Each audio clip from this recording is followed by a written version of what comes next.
noches, bienvenidos a Sala de Prensa de Noticias Caracol Ahora. La calidad de la educación en Colombia nuevamente generó controversia luego de que se conocieran los resultados de las pruebas Saber 11 del año 2021.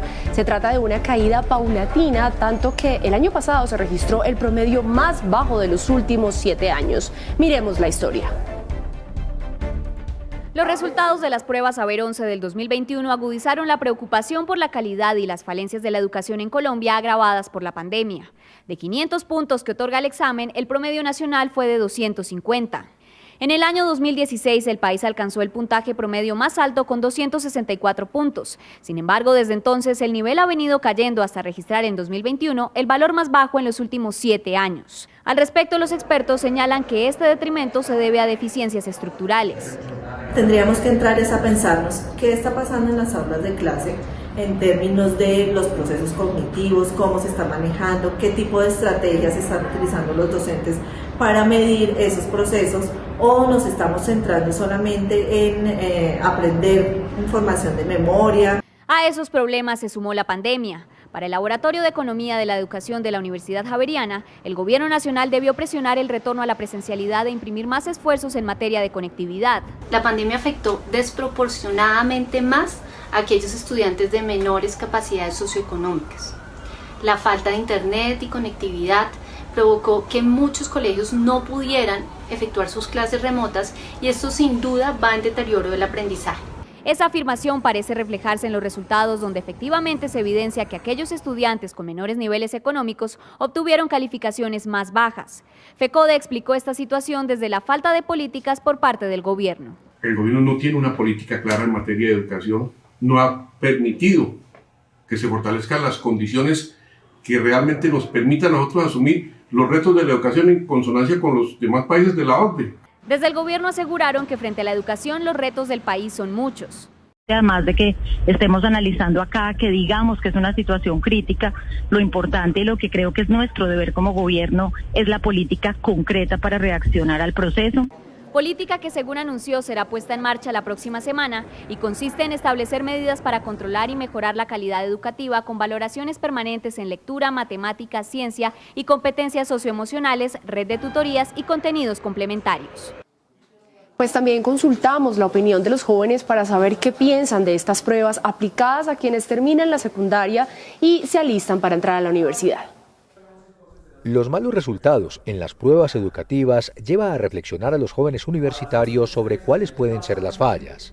Tenemos muy pocos recursos para la educación, también tenemos docentes no muy bien capacitados. La sobrecargan los niños, hay muchos niños que no pueden explotar, digamos, las habilidades propias en el deporte, en la música, en algún arte.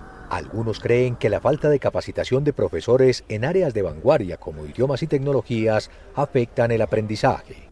Le hace falta como más compromiso de los profesores debido a que solo se están enfocando en dictar una materia y no se enfocan por los estudiantes. Por ejemplo, las diferencias que hay entre la educación pública y la educación privada, que como tal el método de enseñanza y la calidad que da de educación los profesores es totalmente diferente.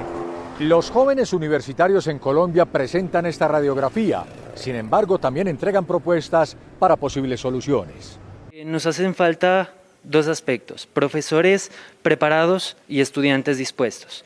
Profesores preparados que estén dispuestos a compartir y a fortalecer las enseñanzas. Primero que todo, aquí hay centros de bilingüismo muy buenos, pero que son de alto costo, entonces por lo menos generar como unos tipos de apoyos en cuanto a un subsidio. Los jóvenes dicen que las fallas en la educación primaria y secundaria se reflejan cuando deben afrontar una carrera universitaria. Y de este reto que enfrenta la educación también hacen parte los padres de familia. Hablamos con alguno de ellos en Boyacá. A pesar de los esfuerzos que hacen niños y maestros en muchas regiones para lograr una educación de calidad, al pasar al tablero, la prueba deja rajado a más de uno. Y es que los recientes resultados de las pruebas Saber 11 y en las PISA despiertan una alerta y generan cuestionamientos sobre la calidad de la educación en nuestro país. Toda la vida ha habido fallas en nuestro país para efectos de la educación y más acentuado actualmente, ¿sí? Lo que uno palpa y uno observa es que pues, el gobierno nacional y todos los entes que tienen que ver con la educación no se preocupan, ¿sí? Tiene prioridades otras cosas. Yo pienso que nos falta un poco más de inversión en educación. Fíjese que estamos dentro de los peores puestos a nivel mundial, ¿sí? En pruebas saber. La falta de conectividad para los estudiantes en los años 2020 y 2021 fue una de las situaciones que más afectó la calidad educativa en el departamento de Boyacá.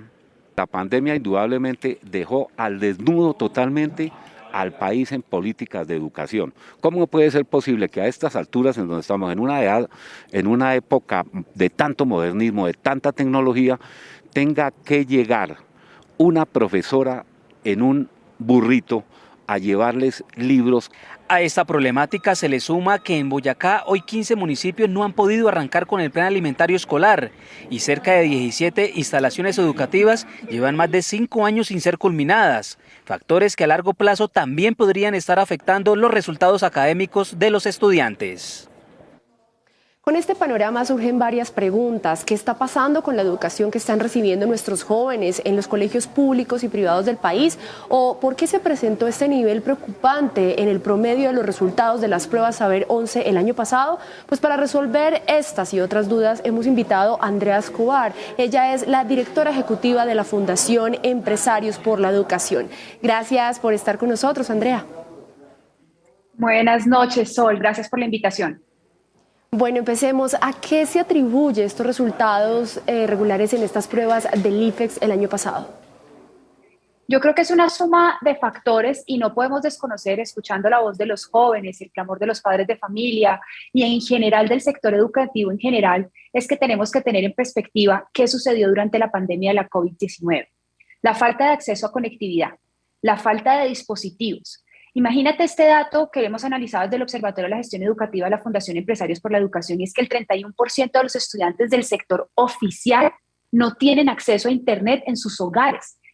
Y mientras en el sector, digámoslo, no oficial o privado, como se conoce también, la cifra es del 8%. Entonces estamos hablando de una falta de acceso, eso genera una inequidad y una dificultad para un docente, un maestro y una maestra. Imagínate crear muchos planes de estudio, muchos planes de aula para poder llegar en un mismo salón de clase a estudiantes que tenían acceso a conectividad, estudiantes que no tenían acceso a conectividad, y eso dificultó muchísimo cómo podían ellos realmente generar el aprendizaje. Hay otro dato muy importante, y es que la cifra, cuando se menciona que este año crece la cifra de estudiantes que presentaron la prueba Saber 11 y que digamos es una cifra en los últimos 10 años la más grande, pero también hay que tener presente, y es que durante la pandemia la prueba Saber 11 no era requisito para entrar a la universidad. Muchos estudiantes dejaron de presentar. Entonces hay muchas variables y muchos datos que se deben tener en cuenta al analizar estos resultados de las pruebas Saber 11.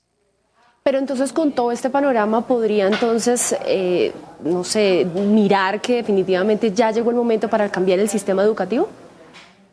Yo sí estoy convencida y nosotros lo hemos venido analizando, y es que el momento es ahora. Estamos en un momento coyuntural de país donde se viene un cambio o una renovación de líderes del sector educativo. Digamos, tendremos un próximo gobierno y hay una necesidad muy importante de prestarle atención a lo que significa el rezago del aprendizaje.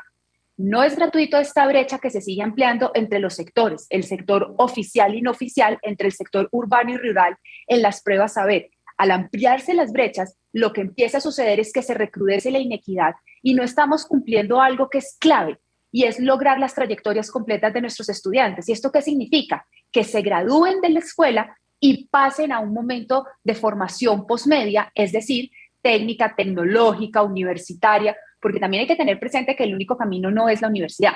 Hay diferentes caminos que nos pueden permitir cumplir el proyecto de vida.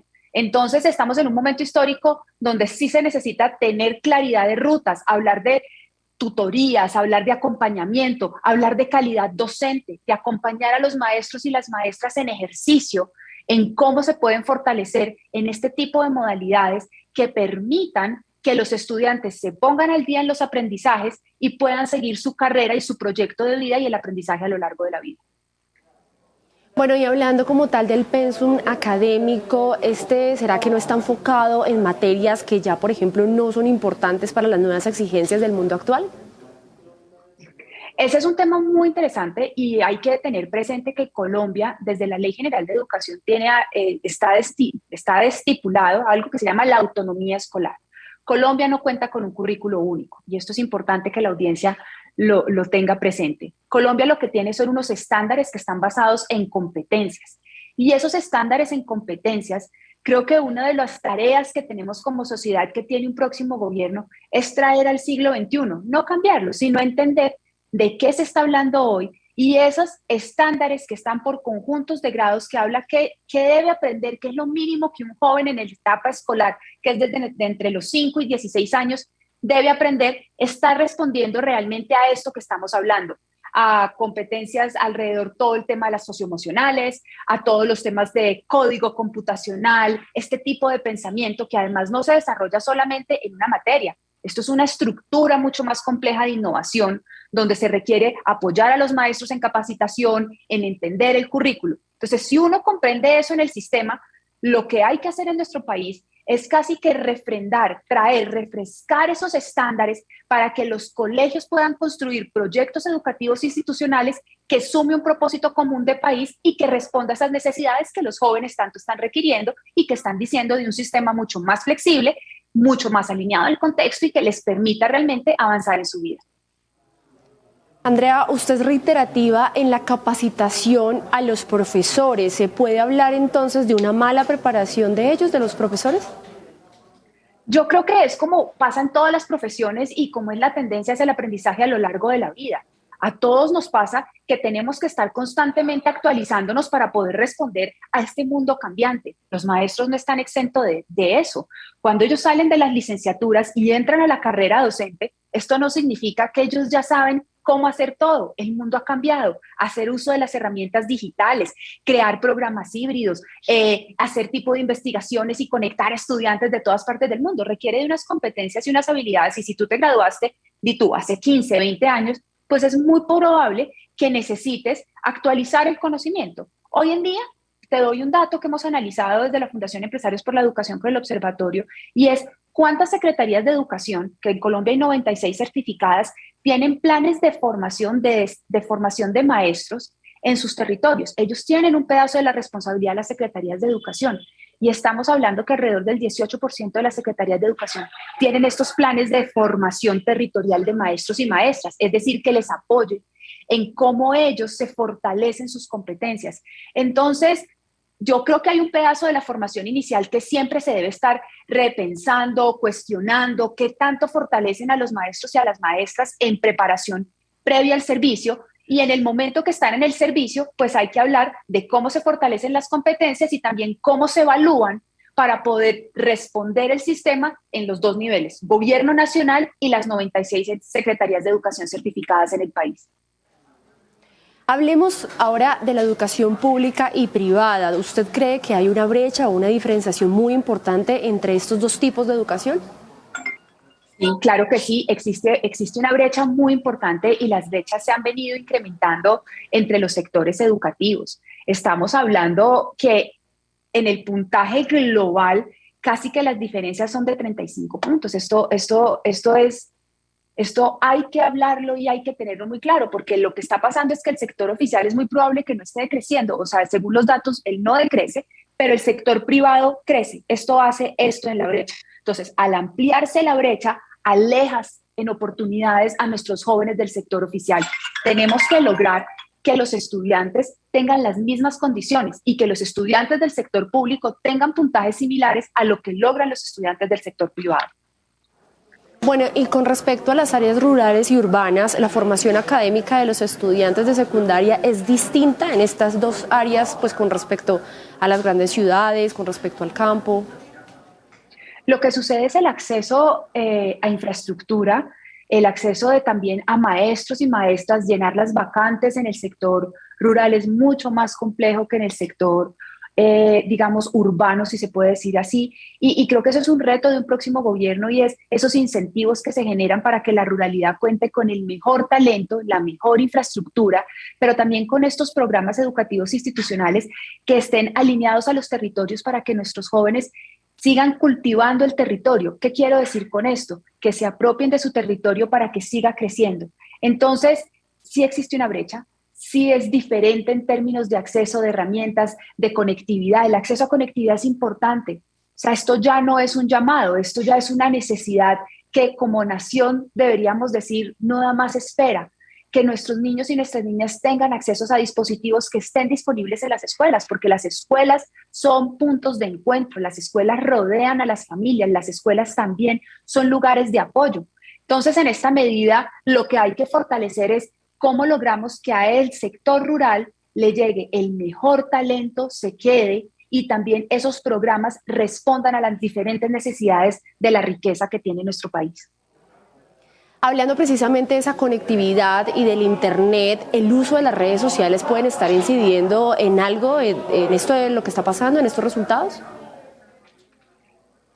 Yo no sé qué tanto la relación puede ser en malos resultados y redes sociales o buenos resultados y redes sociales. Yo creo que lo que tienen las redes sociales hoy en día es un poder de comunicación y bien encaminadas, pues son una gran herramienta donde los niños y las niñas se pueden conectar con estudiantes de otras partes del mundo, pueden intercambiar ideas, los profesores también pueden generar cápsulas de información cortas para explicar temas. Aquí hay un tema de competencias del uso de la tecnología, de innovación. Esto es un tipo de estructura de pensamiento que se debe promover, que se debe apropiar, porque al final negar que están y decir que no se van a usar para el proceso pedagógico es un error. Las tecnologías, parte de lo que tenemos que lograr es incorporarlas a los procesos de aprendizaje, así como en el mundo laboral las hemos incorporado para promocionar, para generar comunicación, informar. En el aula de clase están todas las oportunidades para hacer uso de las tecnologías que permita llegar más lejos, a democratizar el conocimiento y a tener acceso a mucha más información. Algunos advierten también que el modelo actual es mucho más relajado que el del año pasado. Por ejemplo, lo que dicen es que es muy raro que hoy un estudiante pierda el año. ¿Para usted esto es cierto? Lo que pasa es que hay que entender que en el sistema hay un tema de logros y también la reprobación se empieza a dar es que tanto el niño, pues el estudiante, el joven, dentro del programa educativo institucional cumpla los logros que estipula ese proyecto particular de la institución educativa. Yo no creo que el sistema esté más relajado. Yo sí creo que la pandemia por la COVID-19 lo que hizo fue flexibilizar en muchos sentidos el sistema y muchas instituciones educativas para poder responder, y por eso es tan importante medir hoy el rezago del aprendizaje y qué tanto aprendieron los estudiantes y poder evaluar estas pruebas que vienen ahora, que todos debemos lograr que se apliquen en Colombia, tercero, quinto, sexto y noveno, de evaluar para avanzar, se hagan para entender qué tanto aprendieron. Entonces, más que no se les haya enseñado, que esté mucho más flexible o lo que sea, lo que sucedió es que había que responder con lo que se pudiera entregar, y hoy en día lo que tenemos es que retomar el ritmo, y retomar el ritmo nos va a costar tiempo, va a costar trabajo, pero los niños tienen que estar en el aula de clase, tienen que tener su horario normal y volver a este ritmo, y es muy probable que se requiera un esfuerzo adicional de tener un poco más de horas de clase, un poco más de refuerzo, un poco más de tiempo de estudio para poder ponernos al día en esas competencias y nos permitan que esta sea una generación que realmente pueda avanzar el día de mañana.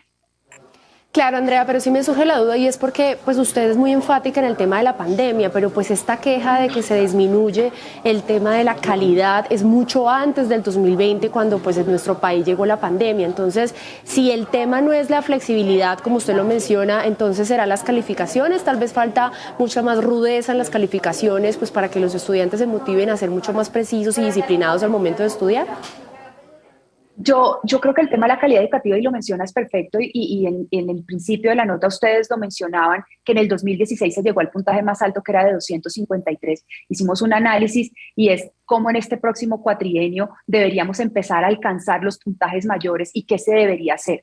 Más que recrudecer las tareas, más que hacer, lo que tenemos que devolvernos al sistema educativo es a revisar lo que ya hemos conversado, y es el programa, ese currículo que se da en las escuelas, es ese gran pacto que hay por la educación de estos estándares, y también los maestros y las maestras, cómo los ayudamos a fortalecer esas habilidades en la combinación de un acompañamiento a los maestros, a los directivos docentes, a los estudiantes, y ese compromiso de aprendizaje, de programas que además respondan a lo que los jóvenes de hoy quieren. Si logramos eso, es muy probable que la calidad educativa mejore, pero para esto no es un solo camino, son diferentes vías, y arranca por fortalecer directivos docentes, los rectores de las instituciones educativas, los maestros y las maestras, programas educativos que hagan que los estudiantes estén motivados, que les parezca lo máximo asistir a su colegio, porque, ¿sabes? Lo que hay que lograr es que ellos vean que después del colegio hay una oportunidad. Y eso es lo que sucede, que muchos de nuestros niños y niñas del sector oficial no ven una oportunidad después de la escuela. Entonces, si logramos en la media, que son los grados 10º y 11, que estos estudiantes, la tasa de cobertura ahí crezca, se crezca, lo que vamos a lograr es que no haya deserción en el sistema y nuestros estudiantes tienen una oportunidad y a ese siguiente salto, si lo podemos llamar, que es la educación posmedia. Perfecto, y durante nuestra charla pues también le he escuchado varias soluciones precisamente pues para mejorar la calidad de la educación, como nos acaba de mencionar, también estos resultados, pero pues habría, por ejemplo, modelos de otros países parecidos a nosotros que se pueden replicar en Colombia. No hablo de naciones mucho más desarrolladas como Finlandia o como Corea del Sur, por ejemplo. Claro que sí, tenemos ejemplos muy cercanos. Perú acaba de dar un salto en las pruebas ERCE, donde ellos hicieron hace ya, digamos, al promedio 6-7 años, empezaron a trabajar en varios frentes, y un frente muy importante fueron los maestros y las maestras. Se dedicaron a trabajar en ellos en dos aspectos: todo el aspecto pedagógico, una gran renovación de maestros y maestras, a fortalecerlos pedagógicamente, también a fortalecer todas sus condiciones, con algo que había muy interesante, y es la evaluación. Cómo introdujeron la evaluación como una manera al cuerpo docente de poder entender que se puede avanzar. Irnos a Chile. Chile también es un modelo que históricamente hemos reconocido. En Chile, por ejemplo, en Colombia aprendimos y se ha estado aplicando, y es hablar de los directivos docentes, de los rectores, de los coordinadores de las instituciones educativas. Colombia hoy cuenta con un marco de la buena práctica de liderazgo, 8 buenas prácticas. Esto es muy importante, porque Chile, uno de los factores que ha encontrado es que si trabaja con los directivos docentes de las escuelas, eso irradia impacto en calidad educativa. En Colombia también está aprobado. En Colombia, el programa Rectores Líderes Transformadores tuvo su evaluación de impacto que le hizo la Universidad de los Andes. Es un programa desde el sector privado, pero logró demostrar que se mejora calidad educativa cuando intervienes en los directivos docentes y los apoyas en su desarrollo profesional y personal. Entonces, sí hay rutas, hay alternativas, hay caminos en Colombia, pero también en países hermanos, si los podemos decir, que podemos aprender de ellos, aplicarlas y traerlas. Todo lo que sea ecosistemas de innovación, laboratorios, esta relación que podemos hacer. Perú tiene un ejemplo que se llama el Minedulab, que es donde generan laboratorios, innovaciones, las prueban y luego las escalan a la política pública, por decirlo así, o a escala de nación y de país. Tenemos muchas oportunidades. Las rutas y las alternativas están sobre la mesa. Y como te lo decía hace un rato, el tiempo y el momento ya llegó. O sea, ya tenemos que pasar de los diagnósticos, de los comentarios, a pasar a la acción. Y creo que esa es una oportunidad que tenemos en estos momentos de incidir en un próximo plan de desarrollo y de apoyar a que realmente hayan acciones tejidas como nación. Ese trabajo mancomunado de las 96 secretarías de educación con gobierno nacional, porque tenemos que entender que la educación es en cierta medida descentralizada. Perfecto. Andrea Escobar, directora ejecutiva de la Fundación Empresarios por la Educación. Gracias por el tiempo, por las explicaciones, por darnos luces y soluciones y sobre todo por acompañarnos. Sol, muchísimas gracias a ti por la invitación. Entonces una pausa, pero cuando regresemos nos acompañará Ricardo Ospina para contarnos qué tiene en su radar.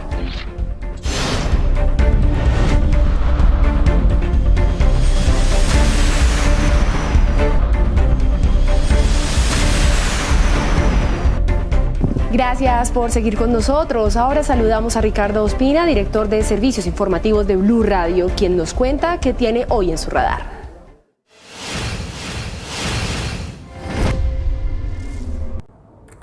Hola, un saludo para los amigos de Sala de Prensa de Noticias Caracol Ahora. Hoy entra en el radar toda la historia en torno a la investigación preliminar que adelanta la Sala de Instrucción de la Corte Suprema de Justicia en contra de la ex senadora Piedad Córdoba, hoy de nuevo intentando ser congresista por el pacto histórico.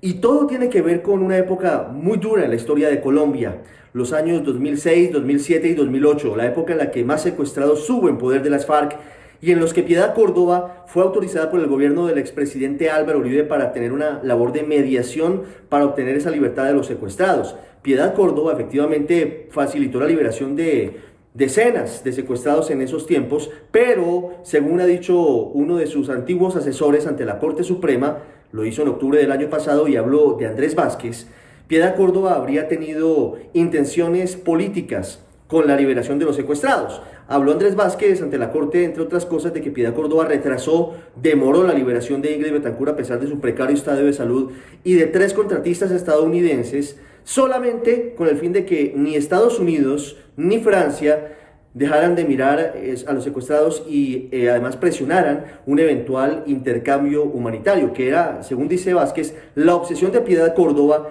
para que esa fuera la plataforma política con la que ella pretendía llegar a la presidencia de Colombia. Además, basada en las FARC, porque tuvo nexos en esa época con Iván Márquez, con Jesús Santrich y con Rodrigo Granda, y también con Hugo Chávez, que era el mediador final de todo este proceso. Lo que viene ahora es que la Corte aceleró mucho esta situación, este proceso, luego de la revelación que hizo Noticias Caracol del testimonio de Andrés Vázquez. Esta semana no solamente ha escuchado a Ingrid Betancourt, sino que programa una serie de declaraciones para definir rápidamente si hay o no méritos para investigar formalmente a Piedad Córdoba por algún delito que hubiera cometido. Por eso citó, entre otros, al ex secuestrado Jaime Felipe Lozada, hoy congresista de Colombia, a los expresidentes Álvaro Uribe, quien facilitó y dio el aval para que Piedad Córdoba fuera negociadora o mediadora en las liberaciones, y también el expresidente Andrés Pastrana. Y este testimonio adicional es muy importante, atención, el de doña Yolanda Pulecio, la mamá de Ingrid Betancourt, quien durante esa época del secuestro de Ingrid estuvo muy cerca de Piedad Córdoba para facilitar su liberación. La Corte tendrá que definir muy pronto y contarle al país qué hay en torno a este caso y si Piedad Córdoba pudo o no haber cometido un delito en lo que se llamó en su momento el proceso de la FARC política, que no avanzó en 2008, a pesar de que ya había indagaciones contra Piedad Córdoba. Incluso Raúl Reyes y ella intercambiaban correos donde ella aparecía supuestamente como Teodora de Bolívar, porque no hubo cadena de custodia de esos computadores, porque el bombardeo contra ese jefe guerrillero se produjo en territorio ecuatoriano. La historia en Colombia se repite, es cíclica, y volvemos a episodios que creíamos ya olvidados. Ricardo, muchas gracias, y hasta aquí Sala de Prensa. Sigan conectados con la programación de Noticias Caracol Ahora. Feliz noche.